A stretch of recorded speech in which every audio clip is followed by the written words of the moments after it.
Hello there and welcome back. My name is Fotios and this is the Game Court. Today we're having a look at Fliptown and also its expansion, which is called Lone Gun. This is a solo-only expansion, which is basically a small 12-chapter campaign. Fliptown is a game for 1 to 4 players, designed by Steven Aramini and published by Right Stuff Games. And at this point I would like to say thanks to Steve for sending us this review copy of the expansion for Fliptown. Fliptown is a game that Elena and I adore very much. It's a flip and write game and we love all these kind of games, flip and write, roll and write, etc. And this particular game, Fliptown, in fact featured our Game Court Awards for last year. In this particular video we're going to focus on the Lone Gun expansion, which is again a solo-only expansion, but before doing so I'm going to give you an overview of how Fliptown works and then we're going to see the details for the expansion. In Fliptown you are a cowboy in the Wild Wild West, going to different areas like the trail, the badlands, the mine, or different buildings in the city, or going even to the cemetery to do different kind of cool actions. Maybe you do some robberies, maybe you go to the saloon, maybe you go to the cemetery to steal some loot, and you do so to acquire more money and gather gold and eventually gather victory points without though gathering too much notoriety, because if you have too many wanted icons you may be caught by the sheriff. The game Fliptown is played over 3 rounds and each round consists of 5 turns. At the beginning of each round we set aside a card from a standard deck of cards, and this will be the sheriff, and this sheriff will determine the value of this card, will determine if we're going to get caught at the end of the round or not. Then we take our 5 turns and each turn consists of flipping 3 cards, again from a standard deck of cards, and we use 2 of these cards to visit a location and do something in that location, and the 3rd card is used for our poker hand.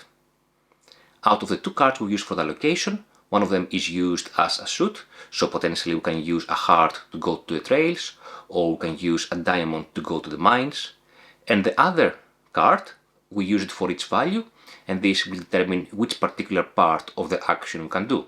For instance, which building we can visit, or which path of the mine we can excavate. As with this type of games, this game offers a lot of combinations, like as you go and get some benefits from one location, you may activate another location, or you may get gold, or you may get money, or you may do other cool stuff. So there's a bit of this, I'm doing one thing but I end up doing 5 things in a row, which feels very satisfying. After all of us have taken 5 turns in a particular round, then we evaluate our poker hand, and based on its value we may get even more money or victory points. And then we go to pan and work. We have collected these icons for collecting gold and money, and basically this is kind of the income phase of the game. And then we reveal the sheriff card and we figure out if we got caught or not. But before doing so we also have the option to bribe the sheriff with gold to avoid getting caught if we have too much wanted. The game goes like that over 3 rounds, and at the end of the 3 rounds we convert our leftover money to points with a ratio of 4 to 1. We also convert our leftover gold to points with a ratio of 2 to 1, and also we count up how many end game points we have collected from different locations in the mine, and this will determine our final score, along with of course the points that we collected through the game. Now this game is not the heaviest of the games, it's not something like for instance Hadrian's Wall or Twilight Inscription, but equally is not the lightest of the games. It has an appropriate amount of depth, effectively with the different locations that you can visit, different buildings you can visit, all of them do different cool stuff, but also you can go to the badlands and do some robbery, you can collect items to be more successful in different tasks. Like for instance you can befriend the Undertaker, or you can have a gun or a rifle to make your robberies more successful. It's very nice how you improve your equipment, but also how you have the option to do so many different stuff in a game, in the sense that you can explore the game in different directions play after play. If you play the game competitively, then you also have some objective cards, which are kind of first come, first served, in the sense that the person who achieves these objectives first will get a few more points than the person who will achieve it second or third. And you also have some character cards which give a bit of asymmetry in the game, very slight asymmetry when it comes to starting resources or potentially a special power. The base game itself was a very good solo experience because it comes with some bots, cowbots that you can play against, but the designer of the game, Steve Aramini, thought that it's a good idea, and actually I agree that's a good idea, to design this small expansion which is called the Lone Gun expansion for Fliptown. This expansion is basically a deck of cards, and it contains a full playable and replayable campaign. It doesn't have any destroyable elements. You can replay the campaign as many times as you want. Within this small box, you can find a small booklet which gives you the different instructions, different rules for the campaign.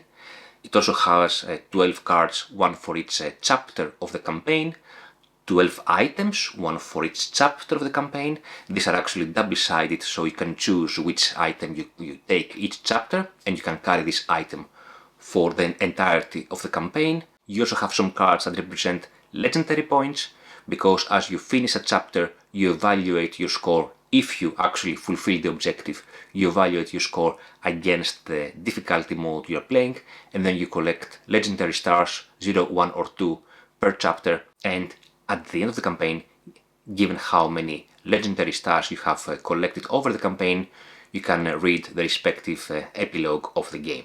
Before you begin each chapter, you are supposed to read the 2 pages in the rulebook that bring you more into the theme of that chapter, and then you take the card that refers to this chapter to actually read what are the objectives or objective for this chapter, then get your starting resources, and every chapter you also get a new item.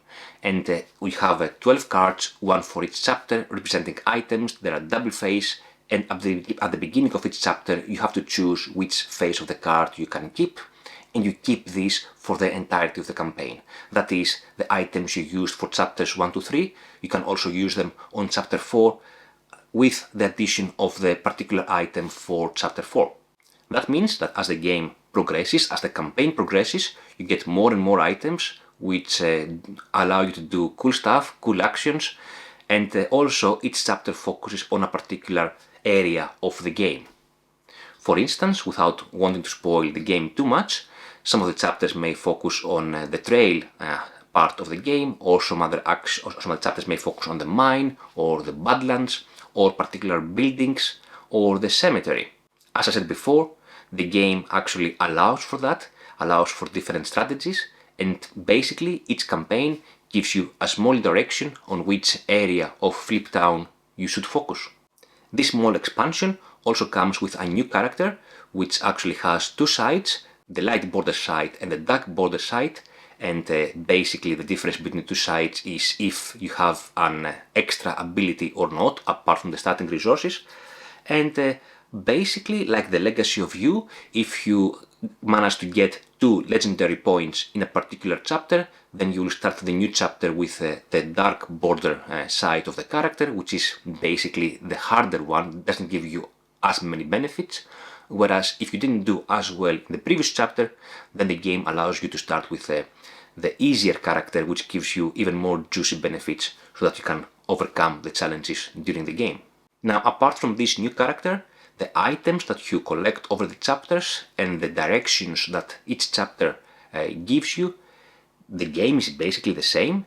It's still very enjoyable, very satisfying. It plays exactly as Fliptown plays, and it doesn't take more than potentially 30 minutes or maybe 25 minutes to complete a single chapter in this solo campaign. Overall, I think this is a very good expansion, and I really much enjoy it. I have been through maybe half of the chapter so far, and I'm intending to finish the campaign because it's very enjoyable. And I really like the fact that it comes in a very small deck of cards, basically, which can fit in the base box, so it doesn't come in an additional big box expansion.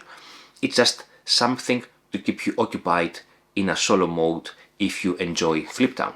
I should also note that while here I have the physical expansion of the game and the physical version of the game, both the game and the expansion are also available in digital formats, so you can buy them from the website of the publisher in digital formats, so you can print and play at home using a standard deck of cards and enjoy the game without actually having the physical copy of it. Anyway, I hope you enjoyed my review of Lone Gun, the expansion for Fliptown. Many thanks again to Steve for sending us this review copy, and I'll see you in the next video. Bye bye.